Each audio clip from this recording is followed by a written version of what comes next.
Бажаю здоров'я, шановні українці. Good health to you, fellow Ukrainians. On June 25th, I had a series of international conversations with President of the United States Biden, with Prime Minister of Canada Trudeau, and with President of Poland Andrzej Duda. Positive conversations that are very necessary right now for all of us. First, of course, we discussed the hostilities on the front line, our active actions. I thanked our partners for the support provided. It is very significant and really helps our soldiers move forward. Now the Russian occupiers are suffering losses, which we need. Each of their losses is a long-term strengthening of freedom. We also discussed further strengthening of Ukrainian troops, and I thank our partners for understanding our needs, long-range needs. I am especially grateful to President Biden and the United States for the reliability of Patriots. We discussed the strengthening of our artillery, MLRS, and other things.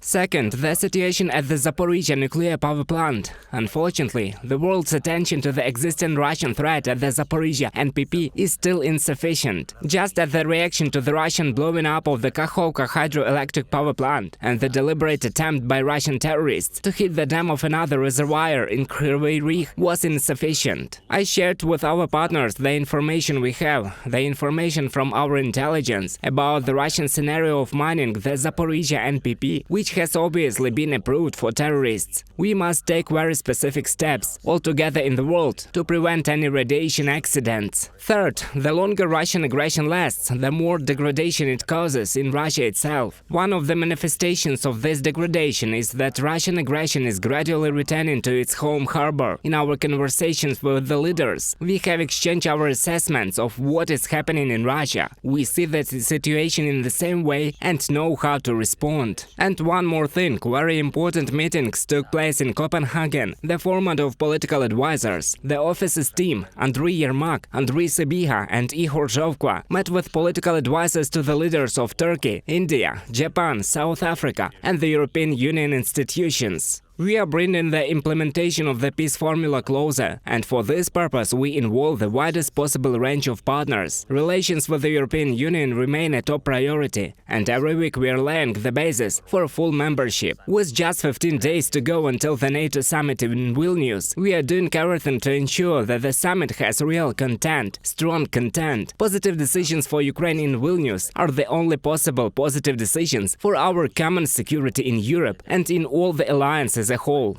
Thank you to everyone who supports Ukraine. Thank you to Mr. President Biden, the Congress, both parties and all Americans for the historic strengthening of freedom in the world. Thank you to Mr. Prime Minister Trudeau and all Canadians for your unwavering support. Thank you to Mr. President Duda and everyone in Poland who stands with Ukraine in the defense of Europe. Glory to our warriors. Glory to every brigade that is now moving forward at the front. Tavria direction, you're doing a great job. Thank you. Glory to Ukraine. Слава Україні!